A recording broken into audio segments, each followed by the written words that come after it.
देख रहे हैं हिमाचल न्यूज़ 24/7। आईपीएल मुकाबलों का प्रथम शेड्यूल जारी हो गया है। जैसे ही दूसरा शेड्यूल जारी होगा उसमें धर्मशाला का नाम भी शामिल होगा।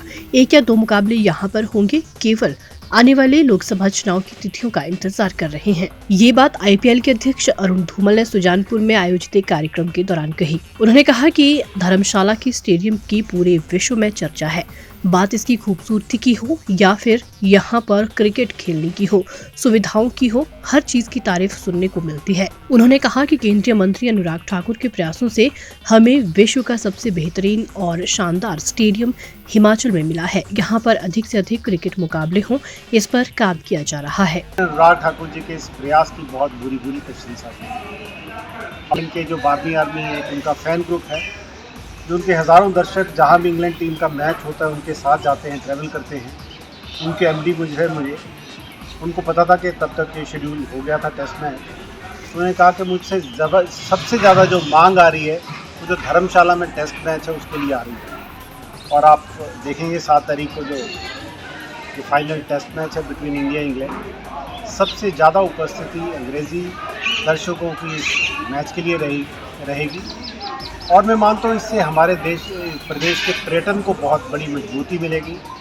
ये 5 मैच जो वर्ल्ड कप के में भी हुए, जितना भी मेरा इंटरेक्शन हुआ वहाँ होटल व्यवसाय से जुड़े लोगों से, टैक्सी वालों से, अन्य टूरिज्म क्षेत्र के लोगों से, वो कहते थे कि कोविड के बाद जितना बिजनेस हमें पूरे साल में मिलता हुआ उससे भी ज़्यादा हमें 1 महीने में मिला। और उन्होंने भी धन्यवाद किया स्टेट एसोसिएशन का और बीसीसीआई का कि ये मैच यहाँ आयोजित हुए।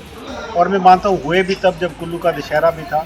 कई लोगों ने अन्य जिलों में भी गए, शिमला भी गए, कई कुल्लू गए और अन्य जो पर्यटन क्षेत्र है वहाँ भी गए और इस फायदे के साथ वापस गए हैं कि हम फिर से एक बार हिमाचल में आएंगे। मैं मानता हूँ पर्यटन के लिए बहुत बड़ा इनिशिएटिव था और बहुत फ़ायदा आने वाले सालों में प्रदेश में।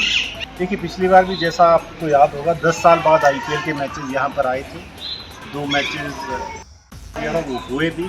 अब जैसा कि आपको पता है कि इस बार इलेक्शन भी होने हैं और चुनाव की तिथियाँ भी घोषित होनी हैं, तो पहले लगभग 2 सप्ताह का शेड्यूल अभी दिया गया है। जब इलेक्शन कमीशन द्वारा चुनाव की तिथियाँ तय की जाएंगी, कौन से प्रदेश में कब चुनाव हो रहा है, क्योंकि सिक्योरिटी के दौरान ये भी हमें तय करना होगा कि कहाँ वो इलेक्शन होगा, तो वहाँ पे हमें परमिशन लेनी है स्टेट गवर्नमेंट से। वहाँ की पुलिस फोर्सेस की अवेलेबिलिटी का भी ये हमें उसकी रहेगी कि कितना अवेलेबिलिटी रहेगी। तो उसके बाद जब वो तय हो जाएगा उसके हिसाब से जिस स्टेट में पॉसिबल होगा उस तरीके से आगे का शेड्यूल जारी किया जाएगा। प्रयास यही है कि इस बार भी 1 या 2 मैच हिमाचल को मिले, धर्मशाला को मिले। साथ ही उन्होंने कहा कि पहाड़ी महिला संगीत कार्यक्रम केंद्रीय मंत्री अनुराग ठाकुर द्वारा चलाया गया है। ये उनकी अनूठी पहल है। हिमाचल की संस्कृति, हिमाचल के गाने, हिमाचल की वेशभूषा पूरे विश्व में पहचानी जाए, इसे पसंद किया जाए। इसको लेकर ये जो कार्यक्रम चलाया गया है वे बेहद ही सराहनीय है। अपनी जड़ों के साथ जुड़ने के लिए और पहाड़ी संगीत को रिवाइव करने के लिए मैं मानता हूँ जो ये इनिशिएटिव लिया है बहुत ही काबिल तारीफ है।